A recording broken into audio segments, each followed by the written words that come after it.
Hey guys, this is Jonathan. This is not a cooking show, but I've had a difficult time lately blogging, and I figured probably the only way I'm successfully going to keep this up is if I start video blogging, and then I feel awkward in front of a camera. So I figured maybe if I did something like cooking or something from my everyday life, it would make it a little less intimidating for me. So this is what I'm trying. Bear with me.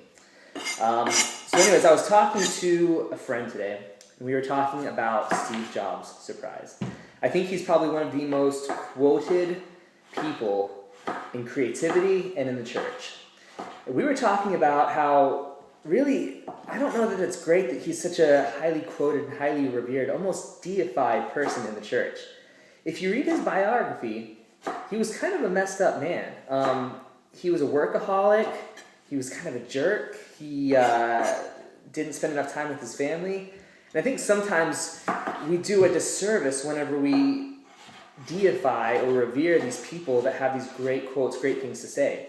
You know, it's nothing wrong with hearing great things from Steve Jobs, because he was a very successful man. He made a lot of great things. But I think it's important that we learn how to filter the good from the bad. I think that's a really important thing in Christianity as well. You'll hear a pastor who has some great things to say, and then he'll say some stuff that's wrong. So, for instance, like Rob Bell. A lot of people hate Rob Bell because he has some maybe not great things to say. But, he also has some great things to say. So that doesn't mean you can't hear the good things he has to say just because he says some stuff that's not good. I think so many times we take it all or nothing. We take an all or nothing approach. If we like what they have to say, we'll listen to them 100%, and that's not necessarily right. Steve Jobs, great guy, but not 100% of the stuff he did is probably healthy for us. It's probably good for us. So I want to encourage you, as you approach creativity, as you approach listening to people, don't get sucked into the trap of thinking you have to take everything someone says. Listen to a sermon. Something might not register with you, but the stuff that does, take that in. Take in the good, get rid of the bad. Same thing with a book. I constantly read books. I will highlight the good stuff, then just forget about the stuff that wasn't really good. It's something that's kind of sometimes frustrating with, like putting on a conference. We're dealing with this, like people are complaining about maybe specific sessions that, I really didn't like this session because they said this. And, you got to tell them, be like, hey, yeah, you're not going to agree with everything you hear. But, some stuff will work in your context. Some stuff won't.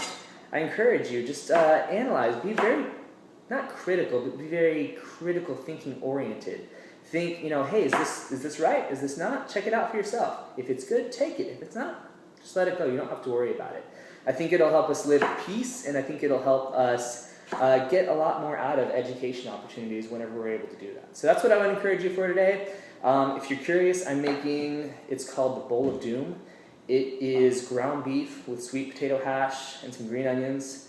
And then there's avocado, 2 eggs on top, and some salsa. It is absolutely delicious. That's basically all there is to it. So yummy. I'm making that tonight. Anyways, thanks a bunch for watching. I might do more of these video blogs. This might be really awkward, and I might never do it again. We'll see. But anyways, talk to you later.